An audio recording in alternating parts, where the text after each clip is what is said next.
Iniciamos en clave mediática para conocer la actualidad que hace noticia en América y el mundo. Un análisis de la realidad reflejada en los diarios, portales, redes sociales y también en los diversos y variados canales de comunicación. Vamos a empezar por las portadas. Como siempre es nuestra rutina con la portada del Mercurio, que destaca lo que fue ayer un evento importante en Chile. Evidentemente hay mucha atención por cada paso que da Gabriel Boric, es decir, dónde se mueve, dónde se instala, con quién habla, con quién se reúne. Y el titular principal dice: presidente electo reafirma el compromiso con los cambios graduales y crecimiento con cohesión social e insta a un nuevo pacto fiscal. ¿A quiénes les dijo? Pues al encuentro que tuvo con la Organización Nacional de Empresas de Chile. Gabriel Boric hizo énfasis en algunas cosas, como por ejemplo la frase que se destaca aquí: toda transformación se basa en lo que se hizo antes y ningún cambio estructural se logra de la noche a la mañana. Empresarios valoraron el tono y el contenido del discurso y destacaron el llamado al diálogo. Ahí tienen ustedes la imagen, la fotografía de ese encuentro que, por supuesto, cuando se trata de los empresarios, tiene toda la atención mediática, mucho más en un país como Chile. En la parte inferior, además, hay otros elementos de análisis que son muy importantes, a pocas semanas de la asunción al poder de Gabriel Boric. Familiares de los presos por delitos ligados al 18 de octubre se reúnen con equipo de Boric para presionar, ese es el tema, presionar por iniciativa de indulto. Es un derecho garantizado no solamente en la Constitución chilena, sino también en todas las regulaciones y normas internacionales. Se trata de, entre comillas, delitos por protestar, y hay una centena de presos que efectivamente siguen sin incluso sanción ni sentencia, por lo que supuestamente el gobierno del señor Sebastián Piñera constituyen actos de terrorismo en algunos casos. Y por otro lado, nuevos casos de COVID alcanzan máximos en 7 meses en Chile, mientras contagios baten récords a nivel mundial. Salud, es decir, la Secretaría de Salud o Ministerio de Salud de Chile informó de 7.291 infectados. Esto es lo más destacado de lo que ocurre en Chile, pero insistimos, toda la atención estará fijada en cada paso que dé Gabriel Boric. Cada encuentro, cada reunión, cada palabra, cada gesto será de sumo interés. El diario El Universo del Ecuador, insistimos, sigue el tema de la COVID en todos los medios de comunicación. El Ministerio de Salud Pública dice: se espera récord de contagios en esta semana. Titular oficialista, y aparece la Gaceta Oficial del Gobierno, el diario El Universo, todo lo que dice sin lugar a crítica, enfoque o análisis propio, editorial. La ministra de Salud, Jimena Garzón, reveló que en la primera semana de enero hubo 15.065 casos y que esta semana se podría llegar al récord de 20.000. Mientras tanto, se confirmó que desde este lunes se retoman clases presenciales voluntarias. Pero hay otros analistas y otros estadísticos que dicen que esa cifra de los 20.000 ya pasó hace rato. Que no se registre, que no está en las cifras para moderar de alguna manera el impacto que tiene esto, pues es otra cosa, pero ahí tienen ustedes. Y por otro lado, en el costado derecho, la Corte Nacional de Justicia teme una metida de mano a la justicia del país. El presidente del ente, es decir, el presidente de la Corte Nacional de Justicia, advierte que el retiro de visas de Estados Unidos se puede aprovechar con ese fin. Esto ya, cada vez que salen a hablar, da cuenta de otra realidad. Parecería que se ha convertido en un chantaje a los jueces el retiro de visas. ¿Con qué objetivo? Con que, por ejemplo, los casos de persecución política, donde hay incluso advertencias de que se podría, por ejemplo, cerrar, archivar casos que son injustificados, pesan sobre estos jueces. Les quitamos la visa si ustedes hacen algo por el estilo. Si no, si sancionan, por ejemplo, a los correístas, siguen con la visa. Ahí tienen ustedes el trasfondo. Cada día se va abriendo de mejor manera el análisis de esta situación, que constituye además una metida de mano en la soberanía y la autodeterminación del Ecuador.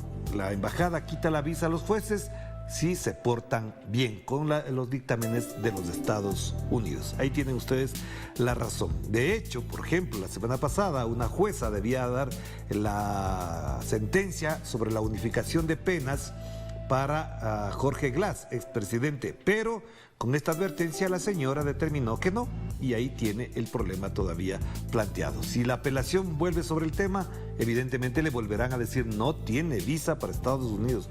Usted no podría entrar a Hollywood, a Disneylandia, a Miami, a Florida, a ninguna parte. Así que con eso les tienen amedrentados a los jueces ecuatorianos. Pasamos.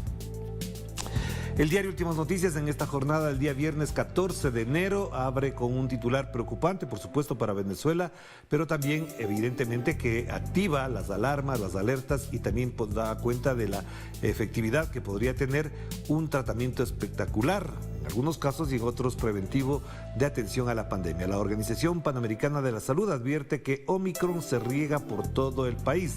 La variante va camino a convertirse en dominante en el territorio nacional venezolano, dice el titular de Últimas Noticias, como por ejemplo ha ocurrido en Perú, en Chile, en Ecuador y también en Colombia. En la parte inferior sí es importante destacar esta imagen que está colocada ahí.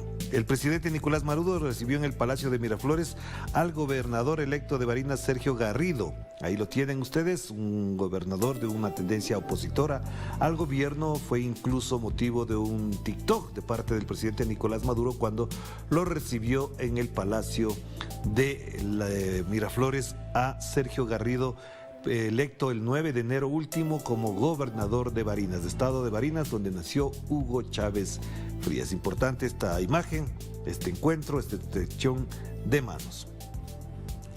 El ABC de España, obviamente una muy buena portada que da cuenta también de la situación lamentable y alarmante que vive Europa y en particular España. Omicron retrasa la recuperación del motor turístico hasta el año 2023, como en muchos países también.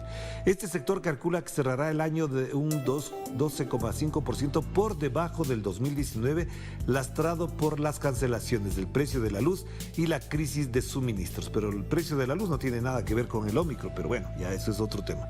Y la imagen, la prescripción evita a las autonomías tener que pagar una fortuna a sus sanitarios. ¿Por qué es una fortuna? Porque efectivamente están infectándose y no cuentan con las medidas de reparación con respecto a lo que sufren por el trabajo desarrollado. Importante la portada de ABC.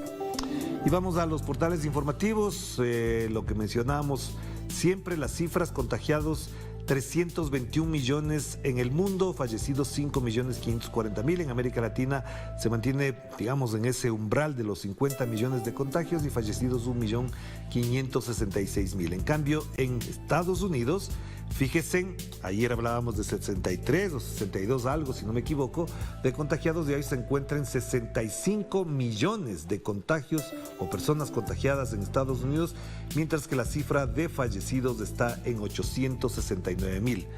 Esa es la realidad este momento en Estados Unidos, en América Latina y en general en el planeta. Y el titular principal de Telesur es: India registra más de 264.000 casos de COVID en 24 horas. El Ministerio de Salud indicó que el país superó la barrera de los 250.000 casos diarios por primera vez en más de 7 meses. No se olvide que incluso en la India se llegó a tener alrededor de 500.000 de contagios o de personas contagiadas durante el año 2020, a finales del 2020. Titular principal que además da cuenta de que el mundo en general o no recibe con atención el mensaje de la COVID. Por favor, no volvamos a la antigua normalidad.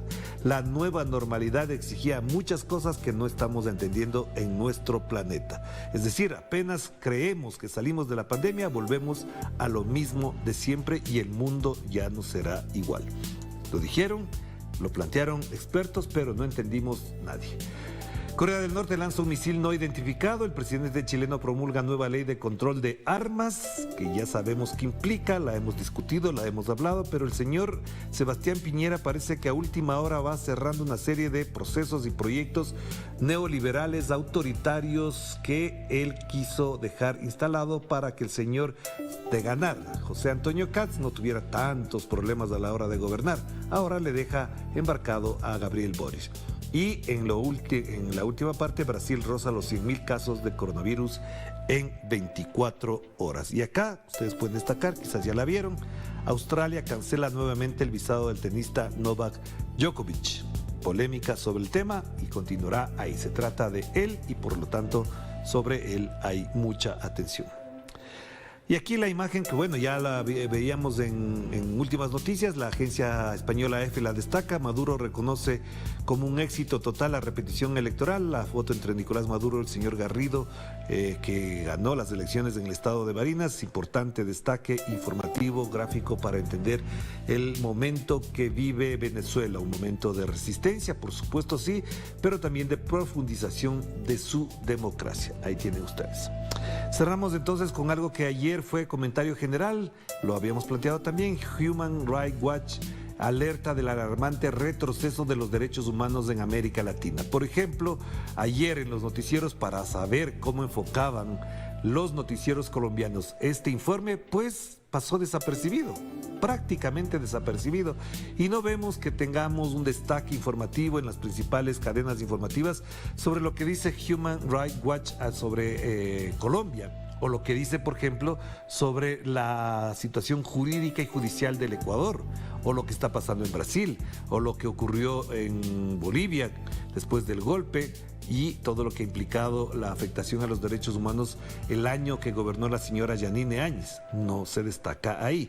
La generalización impide, por ejemplo, concentrarse en casos dramáticos, ya espectaculares, de cifras de asesinatos, por ejemplo, en Colombia. Si fuese sido otro país, evidentemente tendríamos grandes titulares. Pero bueno, el informe también tiene su sesgo neoliberal, si lo llamamos de alguna manera. Cerramos con RT a propósito de lo que significó los encuentros de Rusia con otros países, puntos claves sobre las negociaciones entre Rusia y Occidente sobre garantías de seguridad, cómo transcurrieron, hay resultados. Ayer el informativo de RT dio cuenta largamente de las implicaciones de aquello, y también la rueda de prensa de Lavrov, canciller ruso, que habló sobre los resultados del trabajo del Ministerio de Relaciones Exteriores de Rusia en el año 2021, como se destaca aquí. Y más información de orden geopolítico la tienen ahí en RT. Nos vamos a nuestra primera pausa, enseguida volvemos con más de Enclave Mediática.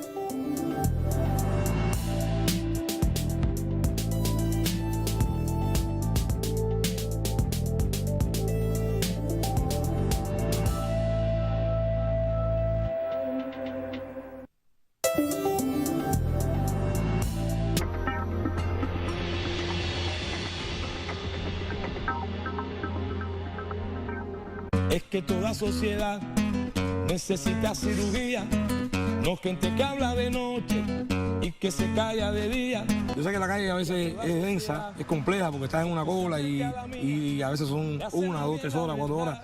Pero es la vida, compadre, es el país que tenemos, es el país en que vivimos. Yo si me desconecto del país en que vivo, ¿cómo escribo canciones que sean veraces después? Lo que hace que la canción tenga valor es uno mismo.